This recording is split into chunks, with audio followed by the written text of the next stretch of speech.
Менде биринчи суроомда докладчик жооп береби же Иманалиев жооп береби? Бул мыйзам долбоорун ким даярдаган да?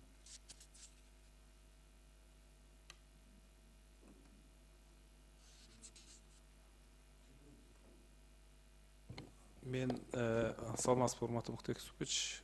Мен жаңы эле дайындалдым. Өзүңүз билесиз, өкмөт токтом долбоору менен бекитилген сунуш кылынган мыйзам долбоору.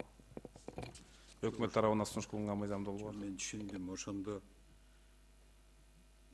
бүгүн министрлер кабинетинин аппаратында даярдалдыбы?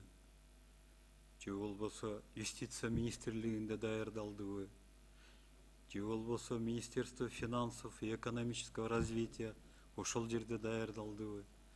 Бир жерде даярдалыш керек да булчу. Каерде даярдалды бул мыйзам долбоору?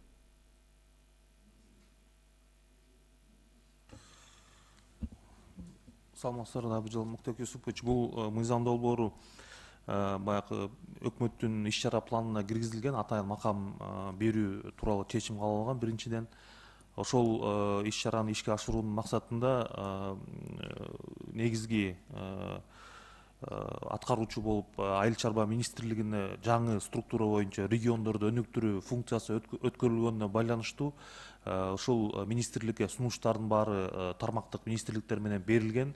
Андан кийин ошол министрлик тарабынан жалпылап бул мыйзамды макулдашууга жөнөтүлүп, жана ошол өкмөттүн регламентине жараша киргизилген. Анда же премьер-министрби, же председатель кабинета министров азыр башы айланып калды. Ким экенинчи вообще түшүнбөйсүң. Же руководитель администрациябы? Түшүнбөй калдык да азырчы. Ошонун распоряжениясы барбы? Ушундай мыйзамды даярдаш керек долбоорун дегенчи. Анан ошол министерствого берген тапшырма. Ал тапшырмалардын баары бүгүнкү күндө бар. Ошол ооз экиби? Жок, мен жана айта кеттим, бул иш чара планына киргизилген. Андан кийин тапшырмалар таппай койдум да, ал распоряжение болуш керек да. Аткаруу бийлигин жетектеп аткан адамдан буйрук чыгыш керек да. Мына моундай кылып туруп даярдайсыңар депчи. Анткени эми трибунада Конституциянын авторунун бири турат да. Туурабы? Конституциялык кеңешменин мүчөсү Адам Муктар секциясынын башчысы. Бир абдан чоң рабочий группаны жетектеген Нурлан турат да мырзачы. Туурабы? Анан бирөө дайындаш керек да, мына момундай деп. Мына Конституциянын баланча статьясынын баланча пунктуна ылайык мыйзам чыгаруу укугун пайдаланыш үчүн момундай мыйзам долбоорун мына мен өкмөттүн жетекчисимби, же болбосо кабинет министринин жетекчисимби, же руководитель администрациямынбы, мен момундай буйрук бердим мынакей депчи. Андан кийин ал талкууланыш керек да. Өкмөттүн деңгээлинде же кабинет министринин деңгээлинде. Анан кийин парламентке алып келиниш керек да анан кийин.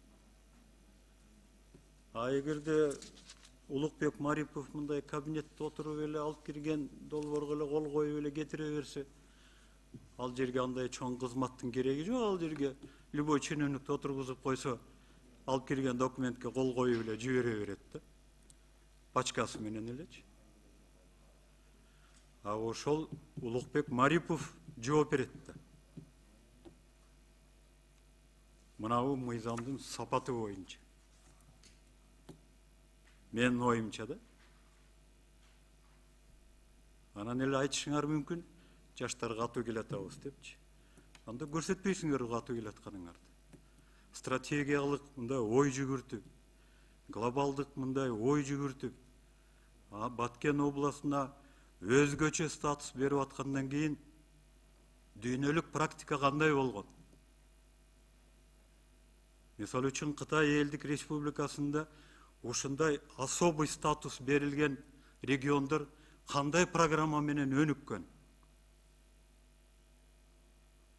Misal üчүн Россия Федерациясында ушундай региондорду өнүктүрүү жөнүндө мамлекеттин деңгээлинде Госсоветтин чечими менен проекттер чыккан, улуттук проекттер. Ошонун негизинде бүгүнкү күндө Ракы чыгыш аймагы өнүгүп атат. Ошол жакта Азия, Тынч океандын тегерегиндеги мамлекеттердин баарынын башын кээде ошо Владивосток шаарына чогултуш үчүн. Анан ал Россияда абдан чоң концепция бар да, мисал үчүн. По развитию регионов Российской Федерации деген. Мындай концепция Германияда бар, по развитию земель Германии. А биз биринчи жолу берип атабыз да мындайтычы. Бизде да мыйзам бар, Бишкек шаары боюнча, анан Ош шаары боюнча. Бирок анын баары тең эми как мыйзам катары стандартына жазылган болчу. А бул политический, экономический, военно-политический и приграничный ачакта турган особый объект болуп калып атат да область. Мына ушунун баарын камтып келтирип анан жазыш керек да. 5 пункт болобу, 15 пункт болобу статьясы. Мына ушундай кылып туруп анан, а бул жерде мен мындай окудум вообще. А бул бүгүнкү эле күндөгү теге полномочный представительдин күнүмкү жумушун жазып коюп турсуңар да. Анысы деле аткарат ал буну.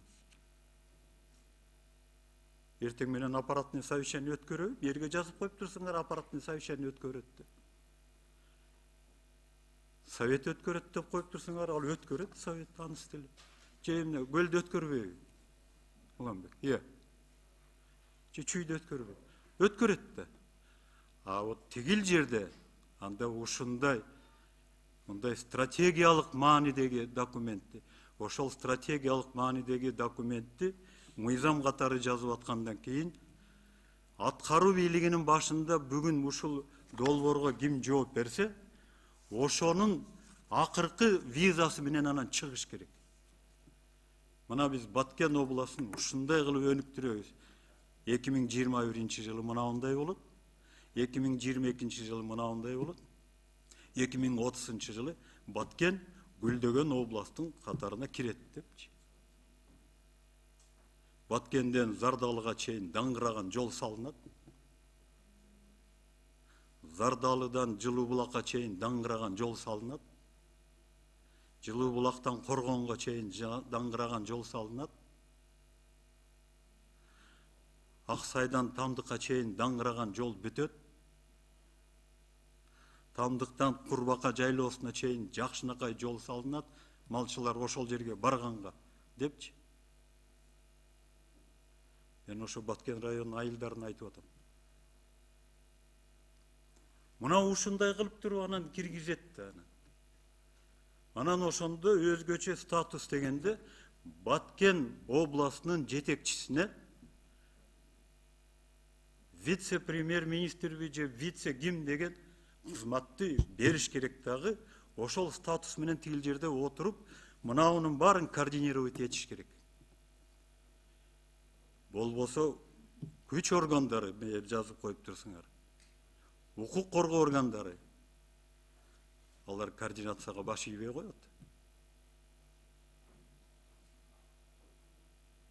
Башыбыздан өткөн да биз иштегенбиз да жерлерде. Нурлан билесиң да, мен өзүм көлдө 14 жыл иштедим. Кээде укпай эле койчубуз. Чоң мен тияка баш ийем депчи. Мына ушундайдын баары кириш керек да бул жергечи. Менен баягы тереңдеп кетсем көп болуп калат сөзчү. Ушундай кылып даярдап, анан жоопкерчиликти мындай мен байкадым, жаштарда пиар компаниясы көп болуп кетти.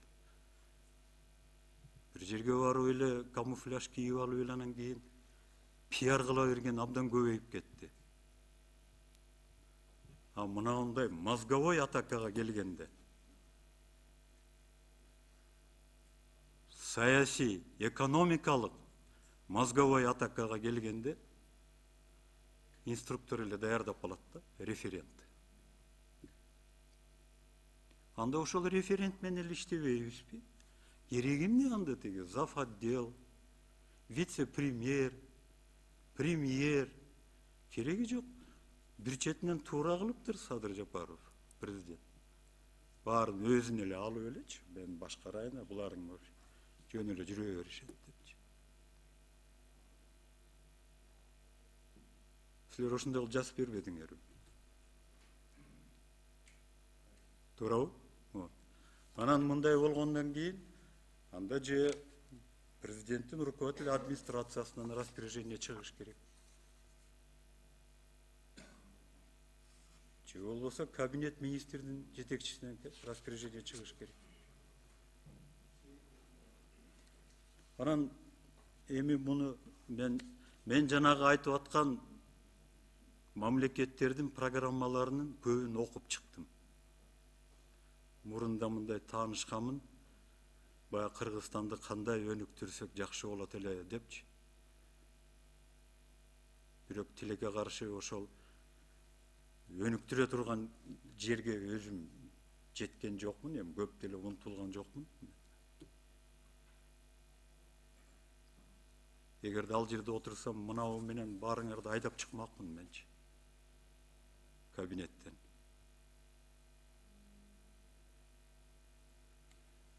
Ал жөн эле отуруп кол койгонго көп акылдын кереги жок.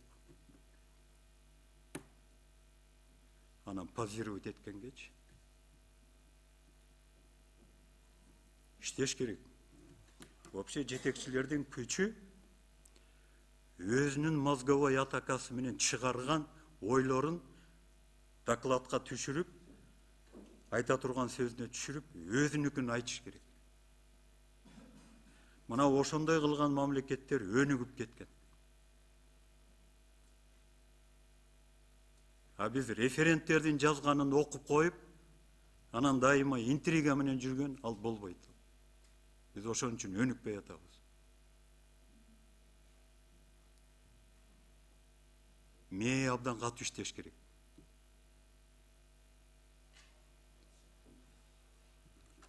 А бул жерде мен ойлойм, эми баткендик туугандарды колдош керек вообще. Бирок бул боюнча болбойт. Муну экинчи окууда биз конкретика менен беришибиз керек. Баткен областы 5 жылдан кийин кандай область болот? Мисалы үчүн жанагы биз биринчи окууда карадык го, баягы оюн зоок региондорду өнүктүрүү боюнча, туурабы? Эми мен аны айтып коеюн, ал тарыхын. Ал 2011 жылы өкмөттүн программасына кирген пункт ал. Аны Атамбаев менен Бабанов киргизген. Именно ошол Ысык Көл районунун Тамчы айыл аймагынын тегерегинде 200 гектарга оюн зоок өткөрүү үчүн комплекс салуу керек депчи.